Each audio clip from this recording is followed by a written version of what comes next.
at the Gooner family, and we'll try and answer anything with the lads we've got here. But I think it's probably right to talk about the transfer window, lads. Something's got to happen. Well, it has to.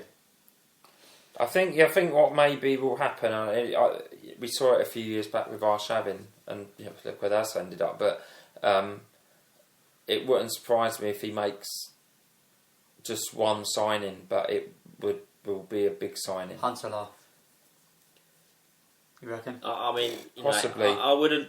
I wouldn't. Well, I wouldn't turn my nose up. 258 goals in 390 appearances or something total. Well, I think we're lacking in the creativity department at the moment. I can't remember where I read it, but I read that Huntelaar's agent, he's an ex-Liverpool player apparently. I don't know if that's got anything to do with it, but he's pretty much said it's 110% done or something. I read it somewhere, and it's a deal worth £6 million. Yeah, I know we have, but we're talking about transfer window until he's got a shirt on his back, mate. That's the obvious one that people are talking about.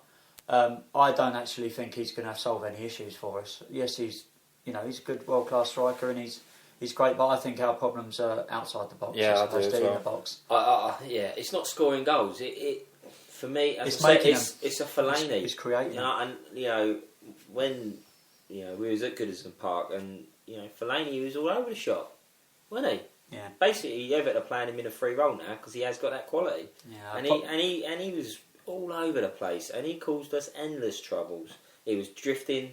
He was onto the fullback, wasn't he? He was drifting onto the fullback. He was doing his fair share of the work at the other end of the pitch as well. I can't see Fellaini coming. No, I mean he'll cost an arm and a leg. And he'll go Man United. For us to buy Fellaini, you're looking at 25 million, 25, and at least, and the wages to go with it as well. Is he worth that? Do you think?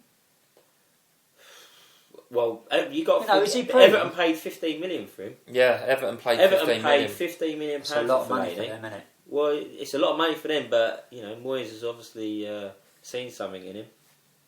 I personally think he'll do a massive job for us, and I think he's only young as well. I think it's an investment. Wenger likes to look at these things as an investment. Is he? How old is he now? Does anyone know? I think he's about mid-20s. Yeah, I think he's mid-20s. What about left back? Do you think we need another left back? I think we need someone to help Gibbs out.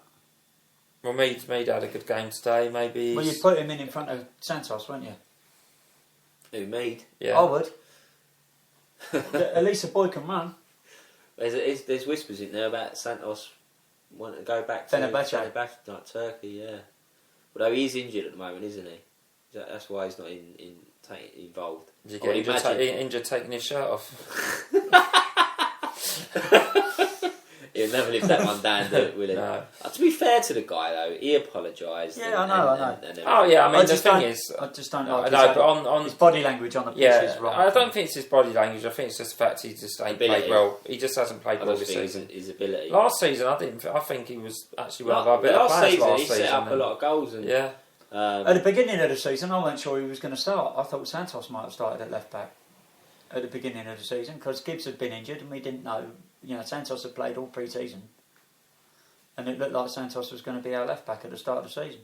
For me, but what helped Santos last year was the fact that we played a high line in a lot of games. I think for me, he looks like he's had a few too many landowners as well. I don't know, He's carrying some people carry when he took his shirt off, mate. When he took his shirt off, yeah. I wouldn't mind having a body like that if I'm being honest. Fair enough. So I don't. No. So you think he'll go with me? Then, no, because he's far too inexperienced. I understand where you're coming from, but what I'm saying is, what he'll do? He'll just put Vermaelen left back, won't he? And he'll put Kozza in the middle. Yes. That's what he always does. And forgetting, Jory's still at the club. Yeah, Jory will play left back, won't he? Oh God, no chance! No. Please no. Yeah, of course he will. Please no. Yeah. And Yanneris. Well, Yanneris, he's injured. Yanneris played right back a couple of games, didn't he? He'll put him at left back. He would put him at left back, yeah. He'd put him at left back. And Coquelin plays left back as well. Oh, Peter's just tweeted us. He's Zaha. Wilfried Zaha. I think there's so much. I think there's so much hype about this geezer now. There's no chance we'll buy him. He'll go somewhere like. Man City or Well, Chelsea. I mean, there was a lot of hype about Chamberlain as well, and we pulled that one out of the bag. I've not seen this kid play. I've seen him play a couple of times, decent. and he looked lively, dangerous. Whether he'd be able to transfer that to the Premiership. Premier League on a consistent basis, I don't know. But then again, you could Palace fans absolutely love him. Yeah, Championship's that's a whole true. different They level, do, though. yeah. But mate, look at someone. You're telling me if we get this kid, is he going to do any worse than Jovino? No. Then there you go. I mean, personally for me, And he might actually have a forehead as well. Chamberlain's He might have actually hair over his forehead. But I'm not the one. Ox ain't setting the world alight though this season. No, I but think he's still he's young been though. The Ox is still young, and I think he's having a hangover from his England duties over in the summer. if you look at someone like Jovino, he's a so-called experienced international player, and I thought last year, right, that was his first year. Now he's bedded in this year, he's going to be better, and he's actually gone backwards. Yeah. And I'm really worried about his performances. To be fair to him, he set the goal up tonight, but that was after him just looking clueless for the first 35 minutes. When he was scoring goals at the beginning of the season, I still wasn't convinced by him. I just thought we got lucky in a way. Well, he's playing up front, wasn't he? I know he's playing. So he was in that glory position, wasn't he? So, you know, I just think he still got lucky with it. I just think ever since he missed that penalty for the Ivory Coast, he's not been the same player. Bit like when Shamak went over to Las Vegas and hit the jackpot.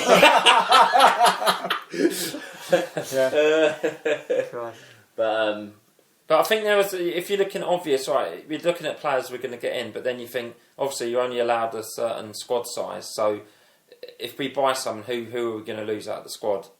And it's pretty much going to be like for like. You're guessing Arshavin's gone, right? Is that fair enough? Definitely, yeah. You could, if we get a striker, so if we get a winger in, Arshavin's going to go.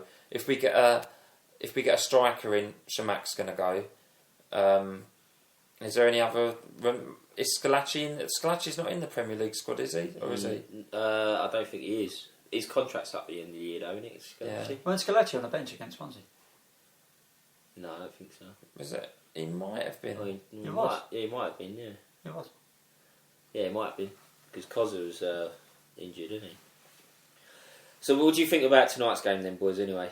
With the youthful side that just going back to so pretty much it. I mean, there are two that we probably wouldn't mind seeing is Huntelaar and Zaha. And that's, I don't know, is that wishful thinking? Probably. But who knows? Who knows? I think we'll get a big signing, I do. Yeah. I think we'll get a big signing. I can maybe ask next week when I'm at the AST drinks. Oh yeah, you and Ilsey. Yes, me and the Foggle going. So You have to stand at the back, wouldn't he? Oh. So tonight's game again, another depressing result. Performance-wise, not so depressing. I thought we showed, as you said earlier, you know, it was literally a game of 2 hours for Arsenal. One that we played well in was with Thomas on the pitch. The second one, when he was off the pitch, we didn't play well at all. Although we still had some good chances.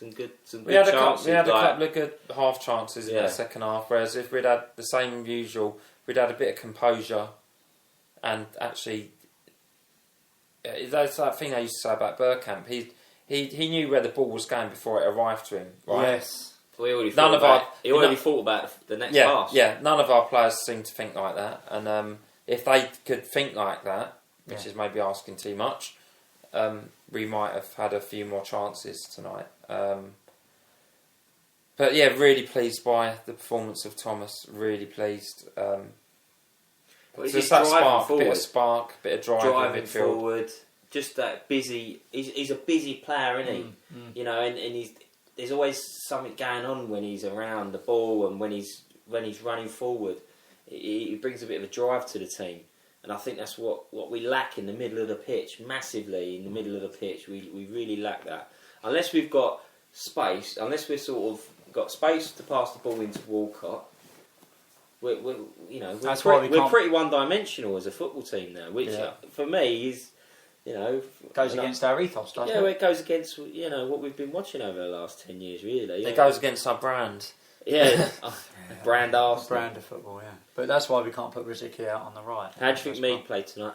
I think he did alright. I don't think he was the worst player on the pitch. I don't think he was the best, but well, I think Gareth Southgate's analysis of Vermaelen and Scalacci was probably sort of spot on. Yeah, it's pretty damning, especially in that second half. You got your two young lads on as fullbacks, wanting the support of the experienced players in the middle, the leadership. And it never really happened, really. And then what's worrying is that one of them actually is our leader. Yes. In Vermaelen, and I'm worried about him. I'm really worried about you don't know what's being said on the pitch, you really don't, but you can normally see by players' body language and them moving their arms about, and you can see if they're shouting, and there doesn't seem to be much of that from Vermaelen, and even for that second goal, maybe being harsh, he kind of run out a bit like headless chicken and left everyone behind. But you're saying there's not much shouting from Vermaelen, and if everything's truth to be known about what Boldy did after the game on Saturday, we all know that Boldy doesn't do anything on the sidelines. He don't stand up, he don't shout at anyone, he don't come off the bench. What was Boldy meant to have done after the game? He was meant to have he had a proper pop at all the players, like proper. Right. Apparently, allegedly, however you want to put it. But we all know that from the bench, he sits there for 90 minutes. Yeah. That's it. Yeah.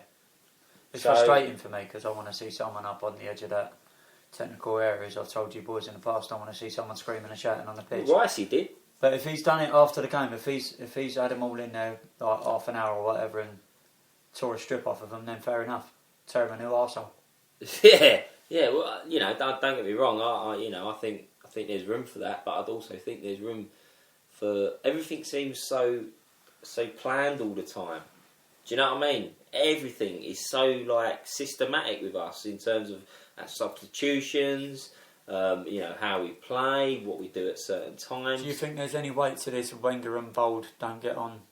Really? No, I don't think there is, because there's no way Wenger would have appointed him as coach. No way on earth. No. Why would you appoint? I mean, bear in mind, he's got to know him pretty well, isn't he? Jesus, I can't imagine Ivan Gazidis saying to Wenger, "You got to appoint Steve Bold as coach." No.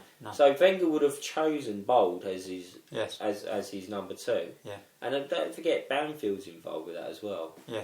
I think Banfield's involved a lot more than we probably realise, especially on the training pitch. Another very, very experienced coach.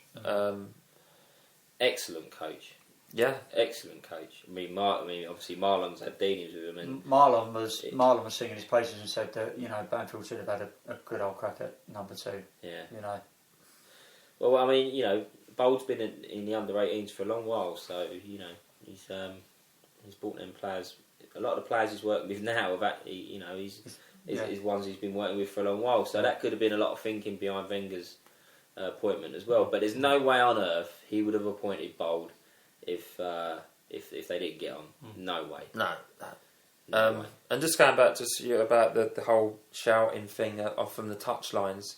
The only thing I can think of is that it's some kind of Zen type spiritual thing, is in that mental strength. If you show the opposition that you're unhappy, then they know they're doing something right, kind of thing. And some sort of Wengerism, is it? Yeah, it is a Wengerism. So it's about showing that you're calm and composed, and maybe that's just complete out of cobblers. I don't know. I don't know. I disagree. I don't blame you. well, while Mike starts rearranging the room and going all feng shui on us, let's put the goalpost on the halfway line. Mike's just got his yoga mat out. We're gonna have to we're gonna wrap this one up, guys. For those that are listening live, thanks a lot. We really appreciate it. Sorry we couldn't get everyone's questions in, but obviously feel free to tweet us anything you want at any time. Where we are at the Gooner family. Many thanks. See you soon. Obviously next podcast, hopefully we'll get that done next week. So much love. See ya. At the Arsenal. Come on, the Arsenal.